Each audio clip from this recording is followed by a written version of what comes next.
hadir kembali untuk Anda. MBS FM, Wahana Syiar, Kajian dan Nada Islami. Selamat mengikuti acara kami.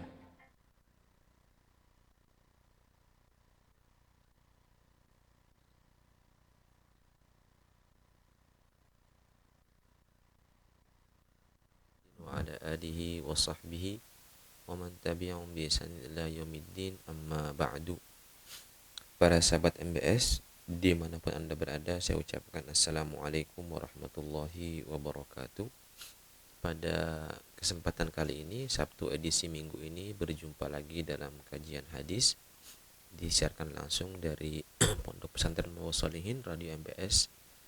Dan untuk kesempatan kali ini kita akan membacakan hadis yang 41. Ya, kalau mungkin nanti ada waktu kita akan juga membaca hadis yang nomor 42 dari hadis-hadis yang dikumpulkan oleh Imam An-Nawawi dalam kitabnya Al-Arba'in An-Nawawiyah. Hadis yang ke-41 ini diriwayatkan oleh salah seorang sahabat yang bernama Abdullah ibn Amr ibn al-As. An Abi Muhammad Abdullah ibn Amr ibn al-As radhiyallahu anhuma qala qala Rasulullah sallallahu alaihi wasallam la yu'minu ahadukum hatta yakuna hawahu tab'an lima ji'tu bihi, hadisun hasanun rawainahu fi kitabi al-hujjah bi isnadin sahih. Hadis ini artinya adalah dari Abi Muhammad yang bernama Abdullah ibn Amr ibn al-As radhiyallahu anhuma. Beliau berkata bahwasanya Rasulullah sallallahu alaihi wasallam bersabda, la yu'minu ahdukum, tidak beriman salah seorang daripada kalian, hatta yakuna, sehingga hawahu, hawa nafsunya itu, taba'an lima ji'tu bihi, mengikuti atas apa yang saya datang dengannya, atau atas apa yang diturunkan bersama dengan Nabi sallallahu alaihi wasallam. Jadi seseorang tidak memiliki keimanan yang sempurna imannya apabila hawa nafsunya itu tidak bisa mengikuti apa yang dibawa oleh Nabi sallallahu alaihi wasallam daripada syariat dan tuntunan ajaran dari Allah Subhanahu wa taala. Sebelum kita sedikit menjelaskan hadis ini, kita akan menyebutkan dulu hadis ini adalah riwayat dari Sayyidina Abdullah bin Amr bin al-As. Abdullah bin Amr dan juga Amr bin al-As, kedua-duanya adalah merupakan sahabat Nabi sallallahu alaihi wasallam. Dan Abdullah ini disebutkan dalam beberapa riwayat bahwasanya lebih disukai oleh Rasulullah sallallahu alaihi wasallam ketimbang bapaknya. Tapi bukan berarti kemudian kita membandingkan antara para sahabat, tetapi memang keluarga ini dipuji juga oleh Rasulullah SAW. Dalam satu riwayat, Rasulullah SAW itu memuji Sayyidina Abdullah dan juga bapaknya, yaitu Amr bin al-As, dan juga ibunya. Dikatakan dalam satu hadis, ni'mal bait Abdullahi wa Abu Abdullah wa Ummu Abdullah. Ini keluarga, salah satu keluarga yang baik itu adalah keluarganya Abdullah dengan orang tuanya, bapaknya dan ibunya. Dan memang dalam beberapa tulisan para ulama mengatakan bahwasanya kalau dari segi afdal, segi kemuliaan, maka lebih mulia anak daripada bapaknya. Pertama, dikarenakan Abdullah ini lebih dahulu masuk Islam daripada bapaknya Al-Amr bin As, karena Abdullah ini masuk Islam pada tahun ke-7 Hijriyah. Ini masih fase-fase Nabi sallallahu alaihi wasallam berdakwah di Mekah. Sedangkan ayahnya Sayyidina Amr bin al-As ini masuk Islam bersamaan dengan Khalid ibn al-Walid ketika mereka setelah perang Badar, setelah perang Uhud, kemudian mereka datang masuk Islam. Dan umurnya tidak terlampau jauh antara Sayyidina Abdullah dan ayahnya Amr bin Al-As ini nggak terlampau jauh umurnya. Yani di dalam kitab Syiar A'lamin Nubala disebutkan bahwasanya beda umur itu yakni sekitar 11 tahun atau semacamnya. Di sebagian kitab yang lain dikatakan 12 tahun. Jadi antara ayah dengan bapak itu beda umurnya hanya 12 tahun lah. Jadi Sayyidina Amr bin As ini menikah ketika masih kecil. Jadi mungkin dia menikah umur 11 tahun, kemudian umur 12 tahun sudah punya anak, yaitu Abdullah ibn Amr bin As. Dan termasuk salah seorang sahabat yang dijuluki dengan Al-Abadilah. Dalam para sahabat Nabi SAW itu ada beberapa nama-nama yang memiliki nama sama. Ada namanya Abdullah ibn Umar, Abdullah ibn Abdullah ibn Umar, Abdullah ibn Abbas, Abdullah ibn Amr bin Al-As. Dan beliau ini adalah merupakan para sahabat yang bernama Abdullah yang terbaik. Disebutkan wahwa ajallul abadilah. Jadi para sahabat Nabi SAW yang bernama Abdullah itu, beliau ini salah seorang yang paling bagus karena memang diketahui beliau ini merupakan termasuk ahli ibadah, yani seorang ahli ibadah dan seorang ulama di antara para sahabat. Ini karena tidak semua sahabat juga itu ulama ya, ada sahabat yang bukan ulama, tapi beliau ini adalah seorang ulama dan juga termasuk orang yang sangat ahli ibadah dan termasuk orang yang banyak meriwayatkan hadis Nabi Sallallahu Alaihi Wasallam. Disebutkan dalam biografi beliau, beliau itu bisa menulis.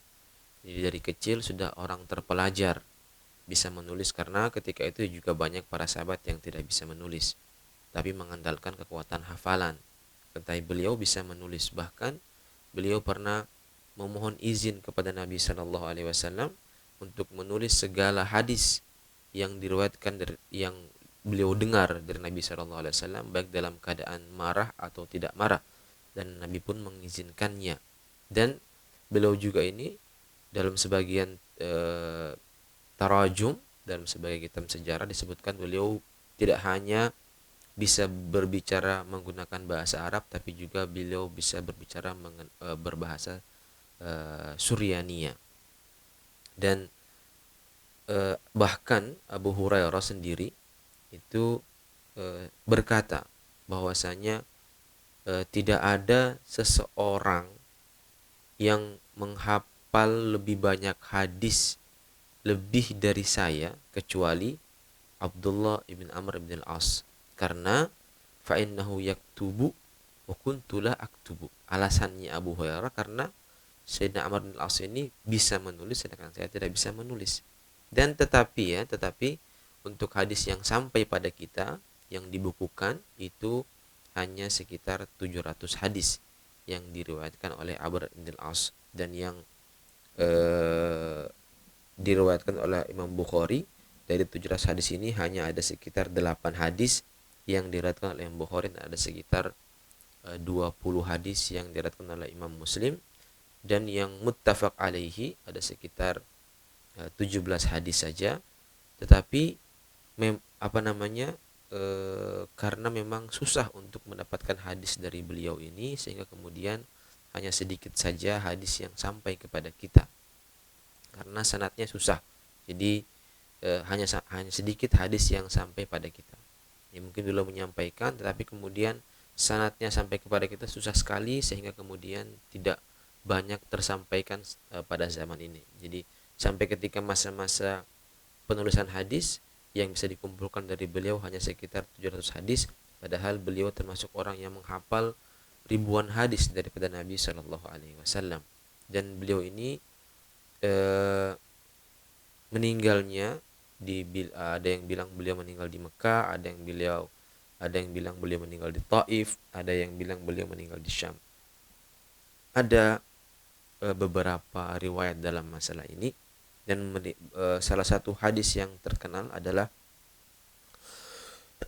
ketika beliau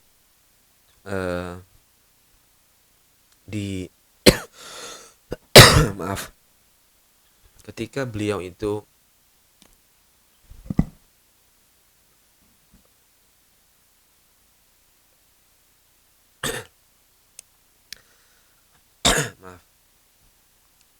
ketika beliau pernah mengatakan bahwasanya beliau akan berpuasa di sepanjang hari, tidak akan berbuka, jadi setiap hari beliau akan berpuasa. Kemudian beliau akan sholat malam, tidak pernah tidur, ingin melakukan hal tersebut. Kemudian beliau akan tidak mendekati perempuan. Kemudian oleh Nabi SAW dilarang hal tersebut karena seorang muslim itu memiliki hak-hak pada yang lainnya. Juga beliau pernah memohon izin kepada Nabi SAW untuk berpuasa setiap harinya. Kemudian oleh Nabi SAW dianjurkan untuk berpuasa dalam 1 bulan 3 hari. Kemudian beliau mengatakan, ya Rasulullah, saya mampu lebih daripada itu. Kemudian oleh Rasulullah SAW dianjurkan untuk berpuasa setiap minggu 2 hari, yaitu Senin dan Kamis. Kemudian mengatakan, masih mampu ya Rasulullah untuk lebih daripada itu. Nabi SAW kemudian menganjurkan kepada beliau untuk berpuasa Som Daud, sehari berpuasa, sehari berbuka. Dan itu dibilang afdhalus siyam sunnah. Ketika beliau di akhir umurnya, kemudian beliau sempat menyesal kenapa tidak mengambil rukhsah dari Nabi SAW yang memperbolehkan beliau untuk berpuasa dalam sebulan 3 hari.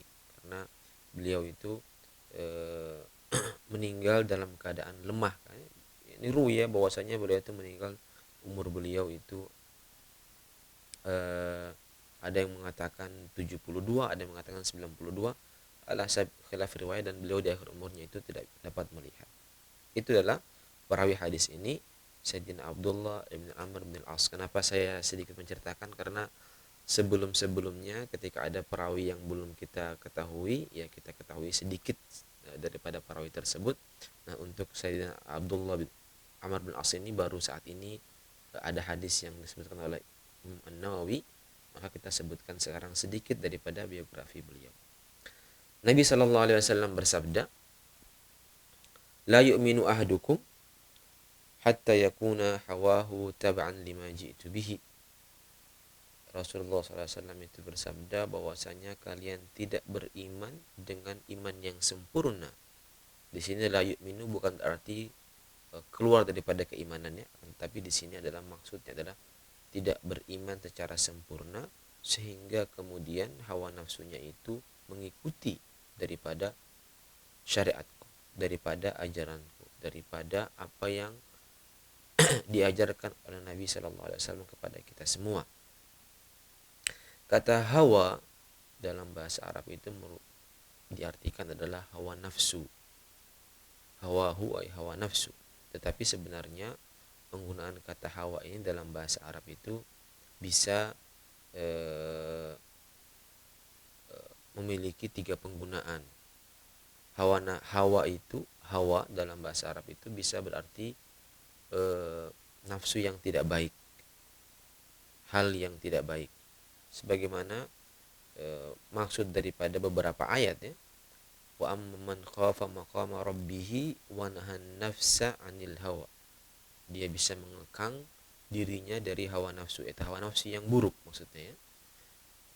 Wala tattabi'il hawa fayudillaka an sabilillah. Jangan kalian mengikuti hawa, yaitu yang tidak baik, ya. Maka dia akan menyesatkan kamu dari jalan Allah Subhanahu wa taala. Tetapi juga hawa ini sendiri juga kadang digunakan untuk makna yang lebih umum, baik dia itu yang baik atau yang tidak baik. Dan yang ketiga, penggunaan kata hawa ini juga terkadang dimaksudkan adalah mahabbatu al-haq, yani suka kepada yang baik. Itu makna hawa yang ketiga. Seperti misalnya dalam firman Allah Subhanahu wa taala, turji man tasha'u minhunna wa tu'wi ilaika man tasha'. Kemudian ayat ini kemudian dikomentari oleh Sayyidina Aisyah yang ngomong sama Nabi sallallahu alaihi wasallam, ma'uli rabbaka illa yusari'u fi hawaka. Hawaka di sini adalah yang baik, yang baik. Dan dari hadis ini termasuk adalah hawa yang baik. Jadi karena seseorang itu tidak sempurna imannya kecuali kemudian hawanya itu menjadi baik mengikuti apa yang diajarkan Nabi Shallallahu Alaihi Wasallam. Sebenarnya apa sih hawa itu ya? Semua orang itu diciptakan memiliki hawa nafsu. Hawa nafsu itu adalah sesuatu yang diciptakan bersamaan dengan manusia dan dia itu selalu menuntut apa yang dia inginkan, yaitu yang dia menginginkan yang baik untuk dirinya. Yani para ulama ahli tasawuf mengatakan hawa yatlubu gharadu. Yani hawa nafsu itu menginginkan agradnya, lahu agrad, dia punya tujuan. Yang enak-enak itu yang dia suka, yang tidak enak-enak itu yang dia tidak suka. Itu merupakan hawa nafsu. Jadi semua orang memiliki hawa. Nah, kemudian perintah untuk kita semua dalam masalah hawa ini adalah agar kita kemudian mengekangnya. Jangan sampai kemudian dia dilepas begitu saja, kemudian dia mengajak kita untuk melakukan apa yang diinginkan. Karena ya namanya hawa nafsu itu selalu ingin yang baik dunia dan tidak suka yang tidak enak. Itu adalah memang hikmah Allah Subhanahu wa taala merupakan cobaan bagi kita. Nah, cobaan bagi kita. Dan banyak sekali, sudah banyak mungkin ayat-ayat atau hadis-hadis yang mungkin pernah kita jelaskan di sini atau mungkin yang pernah para sahabat baca atau pernah dengar keburukan daripada hawa nafsu tersebut. Tapi atau ajakan untuk kita meninggalkannya.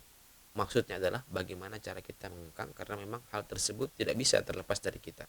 Yang tugas kita hanya adalah untuk mengekang hal tersebut.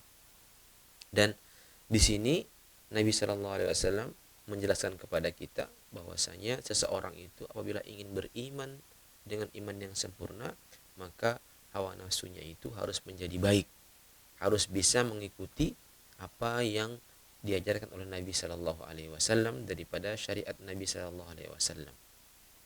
Dan bagaimana kemudian kita mengatur, kita mengekang hawa nafsu kita ini agar dia bisa senang mengikuti kepada ajaran Nabi Shallallahu Alaihi Wasallam, sebagaimana hawa nafsu itu senang kepada hal-hal yang duniawi. Karena memang hawa nafsu itu ini memang secara tabiat diciptakan oleh Allah Subhanahu wa taala menyukai hal-hal yang duniawiyah dan tidak menyukai hal-hal yang ukhrawiyah. Nah, bagaimanalah kemudian seseorang itu bisa mengikuti hawa nafsunya itu mengikuti keinginannya dia, yaitu menyukai hal-hal yang ukhrawiyah sama dengan menyukai hal-hal sebagaimana hawa nafsu itu memang menyukai hal yang duniawiyah. Itulah kemudian yang mendapatkan pujian daripada Allah Subhanahu wa taala di akhir surat Al-Fajr, disebut dengan an-nafsul mutmainnah, irji ila rabbika radiyatan mardiyah fadkhuli fi ibadi wadkhuli jannati. Nafas yang sudah mutmainnah, yang sudah tenang, yang sudah mengikuti ajaran Nabi Shallallahu Alaihi Wasallam.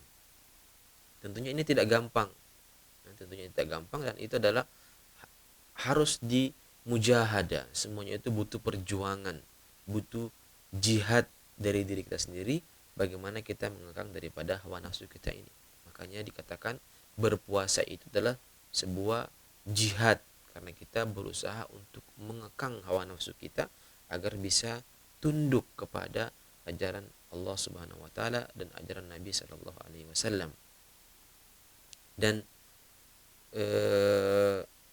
hadis ini menjelaskan kepada kita bahwasanya segala sesuatu yang datang dari Nabi Shallallahu Alaihi Wasallam itu harus kita terima, harus kita percaya, harus sangat kita hormati, kita terima, kita ambil, kita praktekkan, kita laksanakan dengan legowo, dengan hati yang nerima, karena semuanya bersumber daripada Nabi Shallallahu Alaihi Wasallam, dan Nabi tidak mungkin kemudian mengucapkan dari diri beliau sendiri, sebagaimana firman Allah Subhanahu wa taala, wa ma yantiqu anil hawa in huwa illa wahyun yuha, bahwasanya Nabi Shallallahu Alaihi Wasallam itu tidak mengucapkan sesuatu dari hawa nafsunya, tetapi semuanya merupakan wahyu dari Allah Subhanahu wa taala. Dan Segala ajaran Nabi Shallallahu Alaihi Wasallam merupakan daripada merupakan daripada kebaikan untuk kita. Jadi kalau kemudian hawa nafsu kita itu eh, kita paksa untuk mengikuti apa yang diajarkan Nabi Shallallahu Alaihi Wasallam, tentunya kita akan menjadi orang yang lurus. Saya katakan kita paksa karena awalnya kita susah untuk kemudian tunduk patuh melaksanakan segala perintah Nabi Shallallahu Alaihi Wasallam itu dengan lapang dada. Perlu mujahadah, perlu kesabaran diri kita, perlu ihtimal masyaqqah, kita menahan kesukaran tersebut agar hawa nafsu kita itu nanti akan terbiasa kemudian mengikuti ajaran Nabi Shallallahu Alaihi Wasallam. Segala sesuatu, baik itu perintah ataupun itu larangan. Mungkin saat ini kita terkadang sholat merasa berat untuk sholat misalnya ya, bangun subuh masih berat misalnya, atau kita mengerjakan puasa masih berat. Itu ya karena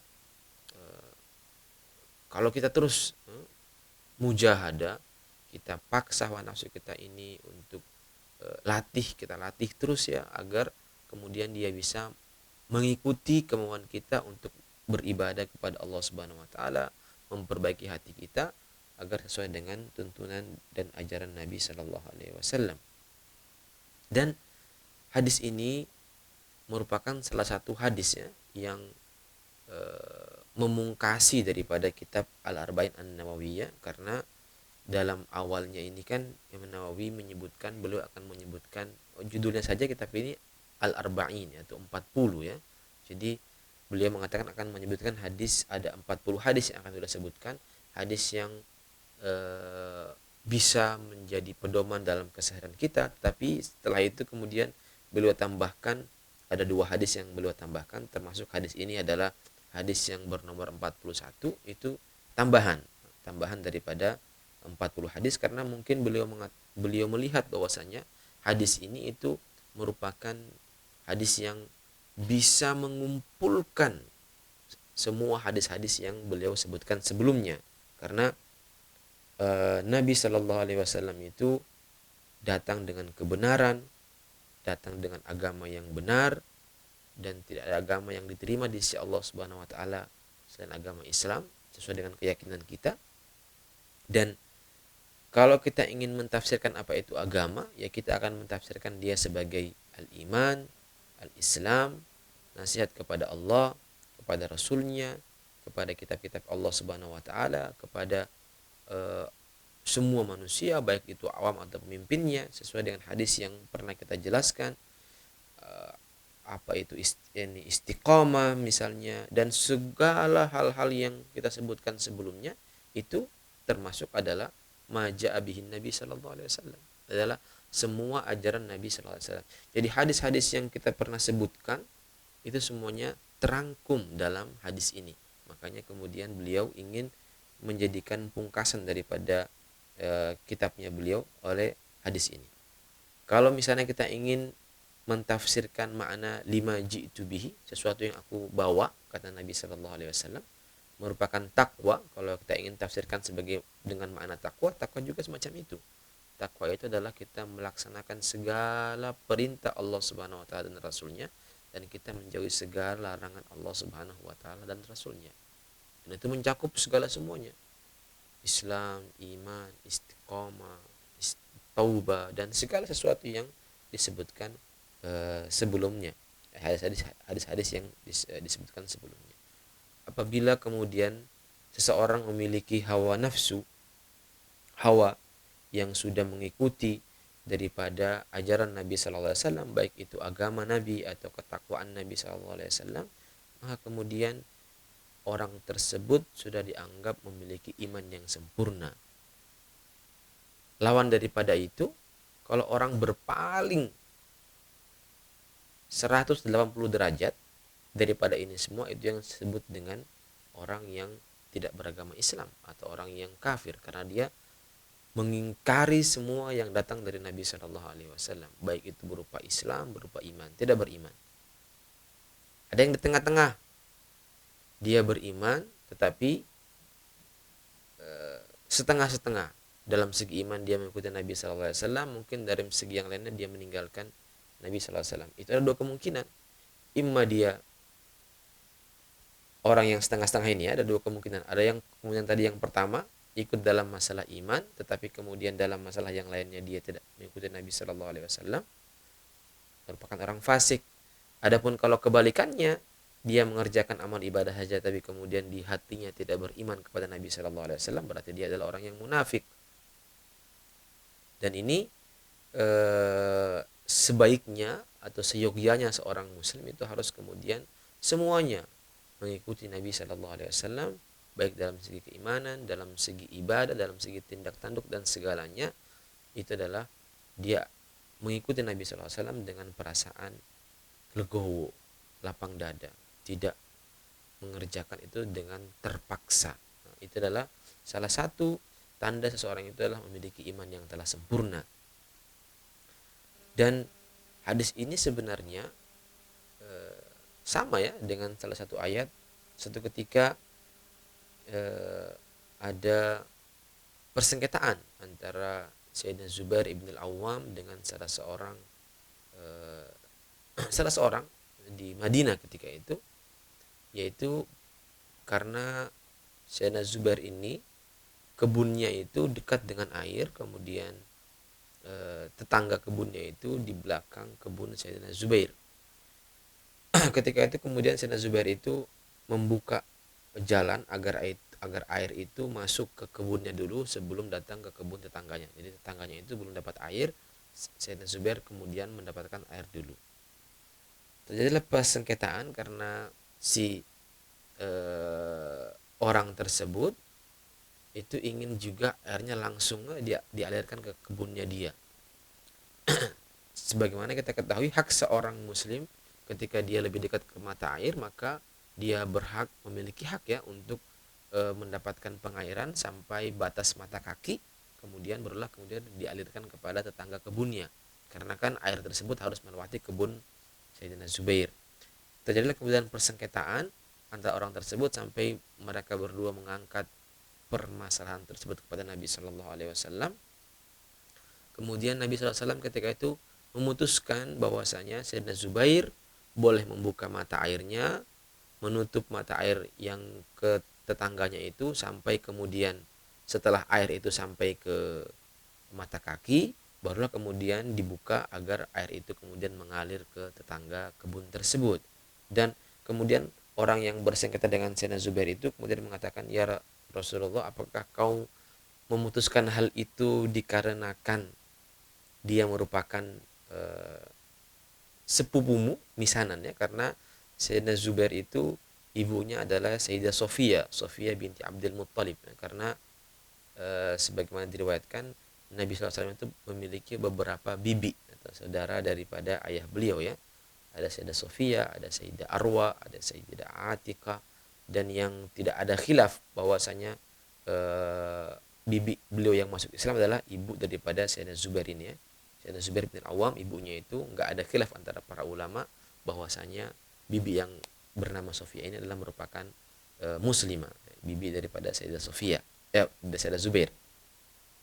Jadi Sayyidina Zubair ini adalah anak daripada bibi Nabi SAW. Berarti kan Nabi dengan yakni ibu Sayyidina Zubair dengan ayah Nabi SAW adalah saudara. Sofia binti Abdul Muttalib dengan Abdullah bin Abdul Muttalib. Ketika orang Ansar itu kemudian mengatakan, apakah engkau memutuskan perkara tadi karena engkau sepupu dengan dengan hal tersebut, kemudian turunlah ayat dari Allah Subhanahu wa taala untuk membantah orang yang bersengketa dia dengan Sayyidina Zubair.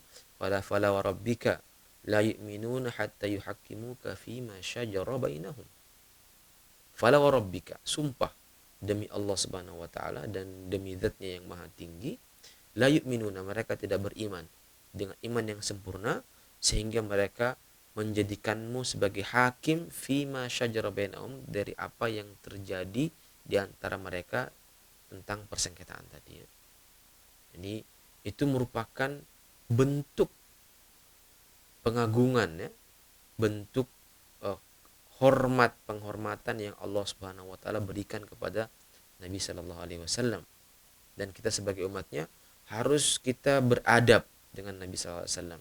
Kita harus mencintai Nabi Shallallahu Alaihi Wasallam, mengikuti segala apa yang beliau putuskan, segala apa yang beliau perintahkan, min ghairi tawaqqufin, tanpa ada keraguan, tanpa ada rasa mangkel, tanpa ada rasa apapun di hati kita. Bahkan ayat ini tidak sampai pada ini saja. Tidak hanya Allah Subhanahu wa taala mengatakan fala wa rabbika hatta la yuhaqqimuka fima shajara bainahum. Bahkan dilanjutkan oleh Allah Subhanahu wa taala, "Tsumma la yajidu fi anfusihim harajan mimma qadaita." Dan mereka tidak mendapatkan dalam diri mereka haraj, satu masyaqqah dengan apa yang kau putuskan wahai Rasulullah sallallahu alaihi wasallam. Jadi tidak beriman kecuali mereka menjadikanmu sebagai hakim. Dan mereka juga tidak beriman sepenuhnya iman kecuali mereka menerima atau mereka tidak mendapatkan yang mereka tidak merasa grundel atau sesuatu yang tidak enak di hatinya ketika apa yang engkau putuskan wahai Muhammad sallallahu alaihi wasallam. Enggak cukup di situ saja. Kemudian Allah berfirman wa yusallimu, dan mereka menerima, pasrah dengan apa yang kau putuskan. Bahkan ditakkid lagi ya, dalam nahwu disebutkan maf'ul mutlak agar tidak ada makna majaznya. Wa yusallimu taslima. Jadi benar-benar menerima dengan apa yang diajarkan oleh Nabi sallallahu alaihi wasallam. Fala wa rabbika la yu'minuna hatta yuhaqqimuka fima shajara bainahum. Thumma la yajidu fi anfusihim harajan mimma qadaita wa yusallimu taslima. Bentuk taslim ini tidak keluar daripada, jadi mungkin kalau kita ada yang berpikiran misalnya, kok terkadang kita itu harus mengetahui ya, ini kenapa kok diperintahkan semacam ini, kenapa kok dilarang semacam ini misalnya. Tapi kalau kita sebagai orang muslim yang baik, kita harus menerima apapun yang diperintahkan oleh Nabi Shallallahu Alaihi Wasallam, apapun yang dilarang oleh Nabi Shallallahu Alaihi Wasallam, kita harus jauhi, yang diperintahkan kita harus laksanakan tanpa kita bertanya, tanpa kita kemudian mencari pembenaran. Kenapa sih harus saya lakukan ini misalnya, atau kenapa saya harus meninggalkan ini misalnya. Selama itu sumbernya dari Nabi Shallallahu Alaihi Wasallam, diriwayatkan kepada kita dengan hadis yang sahih atau hadis yang hasan, ya kita ikuti, kita laksanakan. Yang diperintahkan kita tinggalkan. Dan kalau kemudian ada yang bertanya, ada mungkin orang yang berpendapat kok mau-maunya misalnya ya. Sebenarnya taslim atau nerima begitu saja ya, tanpa kita mengecek secara mendalam, itu merupakan itulah Islam. Islam itu kan aslama, artinya ya taslim. Kita semua berpasrah diri, apapun yang diperintahkan kepada kita, apapun yang dilarang kepada kita, ya kita kerjakan atau tinggalkan. Dan taslim di sini ini dalam keseharian kita itu banyak kita lakukan. Jadi itu bukan perkara yang di luar akal. Dalam keseharian pun kita selalu taslim. Banyak contohnya. Kita misalnya berada di ruangan ini. Apakah kita yang bangun ruangan tersebut atau rumah tersebut? Bukan kita. Yang bangun tukang atau mungkin pemborong misalnya. Apakah kita bisa pastikan bahwasanya pemborong itu ketika membangun rumah itu nggak asal-asalan? Tidak bisa kita pastikan. Kita masuk gedung misalnya. Apakah ada kemungkinan gedung itu akan runtuh di atas kepala kita karena pemborongnya tidak benar atau tukangnya ada yang korupsi bahan bangunannya misalnya? Mungkin saja. Tetapi kenapa kita berani masuk, menginap di situ bahkan, atau tinggal di situ bahkan? Ya karena kita nerima, taslim. Kita sudah percaya sama orang tersebut. Sekarang, banyak dari kita misalnya terkadang makan di restoran atau makan di warung misalnya ya.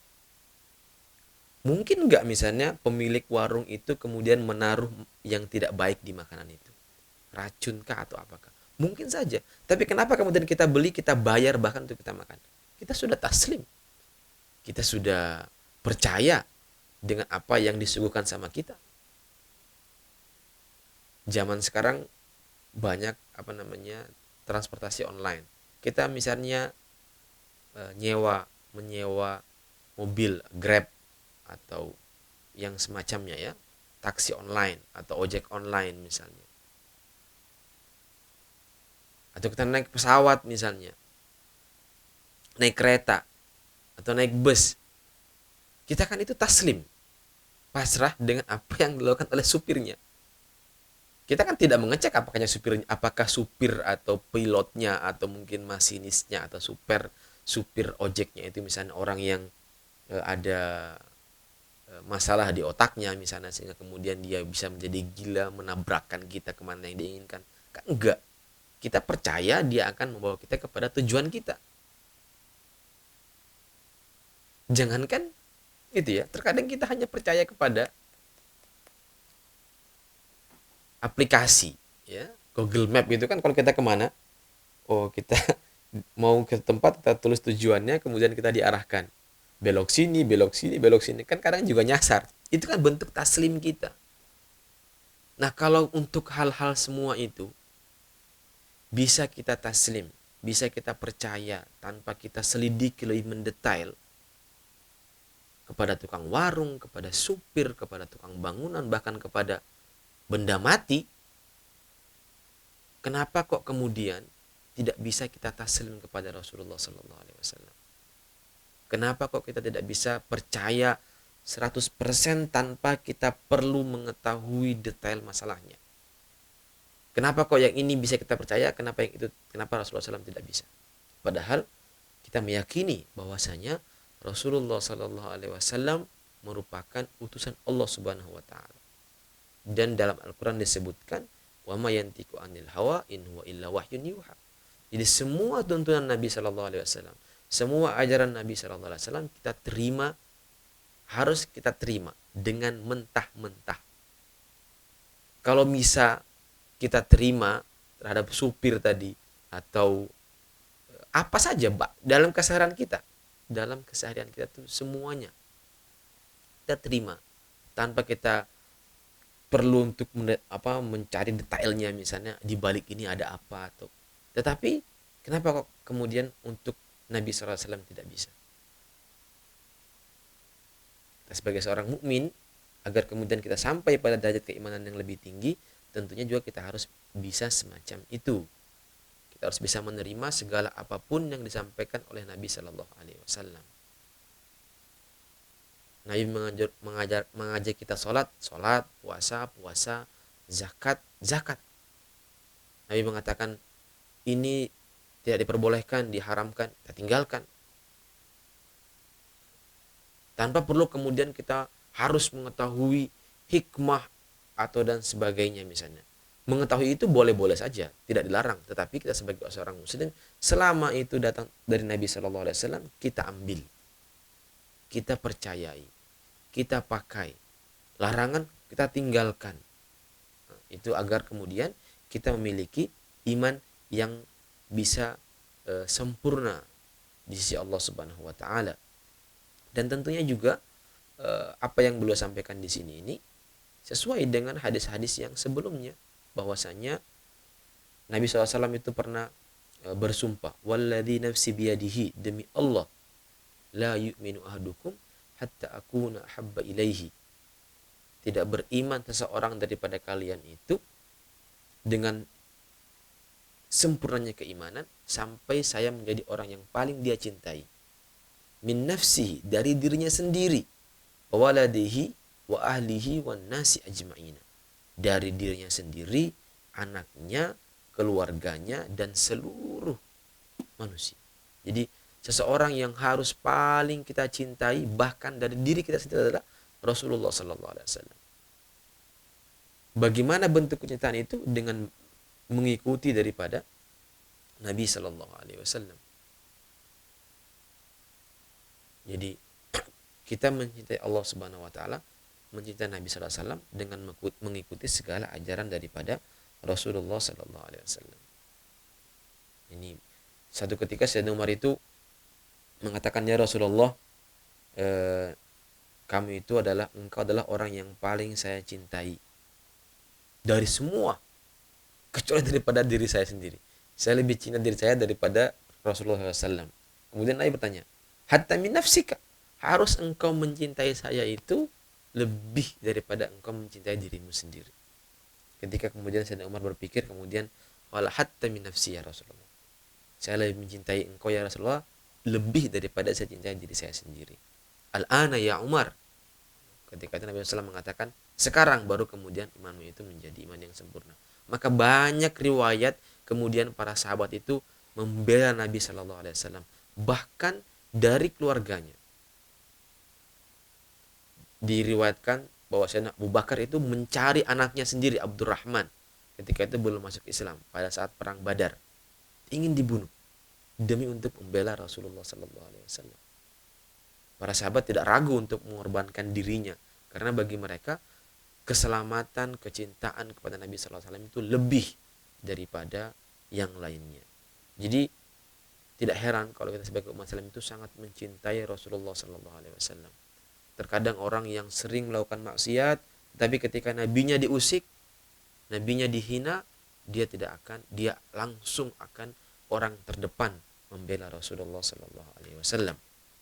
Ini adalah hadis, penjelasan daripada hadis ini. Dan hadis ini adalah hadis sahih menurut Imam An-Nawawi. Beliau mengatakan rawainahu fi kitabil hujjah. Ada namanya kitab Al-Hujjah. Ada dua kitab ya, ada namanya Kitabul Hujjah fi Tiba'il Mahajjah. Ada Al-Hujjah, kalau nggak salah saya, fi Tarikil Mahajjah. Nah, dan menurut sebagian ulama bahwasanya Imam Nawawi itu memiliki ringkasan untuk kitab Hujjah ini, dan dalam ringkasan kitab Hujjah ini hadis ini beliau riwayatkan, dan beliau mengatakan bahwasanya sanad hadis ini adalah sanad sahih, dan beliau tidak sendiri ya berpendapat untuk masalah ini. Ada juga pendapat-pendapat ulama yang lain bahwasanya hadis ini adalah hadis yang sahih, seperti yang diriwayatkan oleh Imam At-Tabarani, juga Al-Hafidz Al-Asbihani, sekalipun sebenarnya hadis ini pun itu ada para ulama yang mengkritisi sanadnya, sehingga hadis ini sebenarnya ada khilafnya ya. Ada ulama yang tashih hadis ini, ada juga ulama yang mengatakan hadis ini adalah tidak sahih. Tapi di sini yang pendapat Imam An-Nawawi bahwasanya hadis ini adalah merupakan hadis yang sahih, sebagaimana yang beliau terangkan di dalam kitab Ikhtisar, yang ringkasan kitab beliau dari kitab Al-Hujjah. Dari kitab Al-Hujjah ada kitab namanya Al-Hujjah, ada kitab yang bernama kitab Al-Hujjah, itu diringkas oleh Imam An-Nawawi, dan dalam kitab tersebut beliau mengatakan bahwasanya hadis ini adalah hadis yang sahih. Hadis ini adalah hadis yang sahih. Sebenarnya ada dua kitab ya. Ada namanya kitab Al-Hujjah fi Tiba'i Al-Mahajjah. Ada kitab satunya lagi namanya Al-Hujjah ala Tarikil Mahajjah. Dan para syurah Al-Arba'in Nawawiyah, yani para ulama-ulama yang mensyarahi kitab Al-Arba'in Nawawiyah ini mengatakan bahwasanya yang diikhtisar adalah kitab Al-Hujjah fi Tiba'il Mahajjah. Ada juga yang mengatakan dalam yang beliau ikhtisar, yang beliau ringkas adalah kitab Al-Hujjah ala Tarikil Mahajjah. Ini khilaf antara para ulama dalam masalah ini. Yang penting bahwasanya hadis ini menurut Imam Nawawi adalah hadis yang sahih, tetapi juga ada ulama yang mengatakan hadis ini adalah hadis yang dhaif. Yani khilaf antara para ulama, dan sudah kita ketahui bahwasanya dalam ilmu mustalah hadis itu apabila ada khilaf antara para ulama apakah dia sahih atau tidak, maka yang dimenangkan adalah yang sahih menurut pendapat yang al-mu'tamad. Dan di situ juga banyak alasan kenapa hadis ini kemudian mensahihkan daripada hadis ini. Nah, para sahabat MBS di mana Anda berada, mungkin karena waktu yang tidak mencukupi, kita akan pungkasi insyaallah kitab ini pada pertemuan yang akan datang. Kita akan membacakan hadis yang terakhir, yaitu hadis yang 42, dan semoga hadis yang kita baca hari ini bisa menjadi ilmu yang bermanfaat bagi kita semua, yang hujjah lana la hujjah alaina. Dan akhir kalam, subhanakallahumma wa bihamdika asyhadu an la ilaha illa anta astaghfiruka wa atubu ilaik. Dan Allahul muwaffiq ila aqwamit thoriq. Assalamualaikum warahmatullahi wabarakatuh.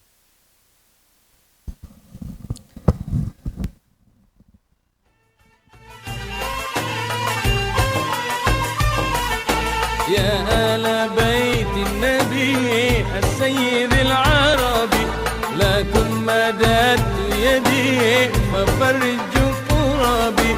يا آل بيت النبي السيد العربي لكم مددت يدي ففرج كربي. يا آل بيت النبي السيد العربي لكم مددت يدي ففرج كربي.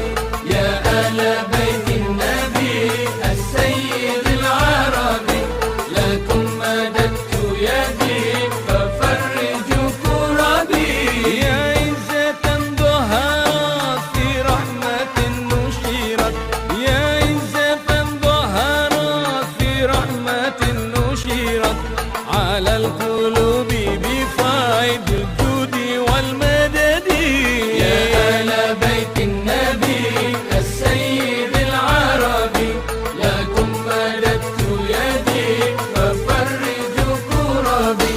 يا آل بيت النبي السيد العربي لكم مددت يدي ففرج كربي.